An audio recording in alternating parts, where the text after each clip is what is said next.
तो पता चल जाएगा, जैसे एक्सप्लेन शब्द है, डिस्कस शब्द है, ये जब आते हैं तो क्या। अब यहाँ क्वेश्चन को हिंदी और इंग्लिश में दोनों में समझिएगा।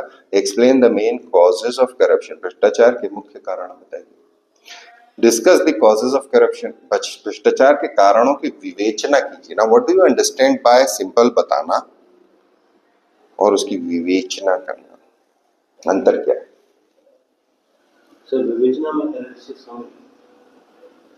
विवेचना का मतलब होता है उसके जितने एस्पेक्ट आप खोल सकते हो खुद को। जो बायो वाले लोग करते हैं डिसेक्शन, मेंढक चीर फाड़ करके देखते हैं, और उसमें अपना भी नहीं है, वो सारा का सारा जो अब अपना व्यू नहीं है, लेकिन स्कॉलर्स बैठे हैं ना गुरु, उनका व्यू। अगर वहां कोई एक समस्या खड़ी होती, आपका इसमें एक बेसिक लेवल आपने मुझे फट से बोल दिया, अपना व्यू नहीं, अग्रीड है ना।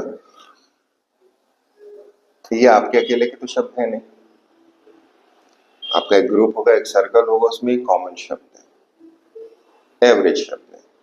50% बच्चा ये बोल देगा, लेट्स से, जो प्रिपेयर कर रहा है। मेरे सामने अगर आप आके बैठे हो और अगर हम उस कंपटीशन में बात करने की कोशिश कर रहे हैं, तो फर्स्ट थिंग इज, वास्तव में बुनियाद वहीं से बनी, इसलिए वो एवरेज। उसमें 19 से गिर गए तो बिलो एवरेज चले जाएंगे, इसलिए कॉमन एलिमेंट हो गया। तो आपको वो विवेचना आनी चाहिए कि यहाँ पर ये ऐसा दिया हुआ है।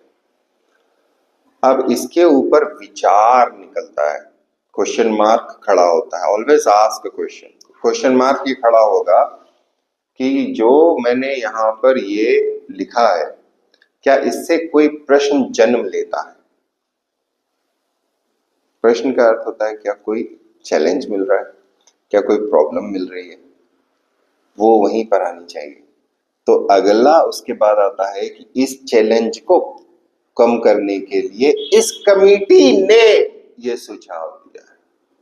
जो दिख रहा है वो दिख रहा है, वो है, लेकिन उसका एडवांस तब पॉसिबल हो सकता है जब आप इंटर रिलेशन में आंसर ऐसा लाते हो। अब हर जगह ये संभव नहीं है, तो संभव कहां पर है? जहां तुम्हारा कमांड है, क्योंकि ये सोच सिर्फ वहां आएगी जहां कमांड है, और फिर आप आंसर बोलना और फिर आप आंसर दिखाना किसी।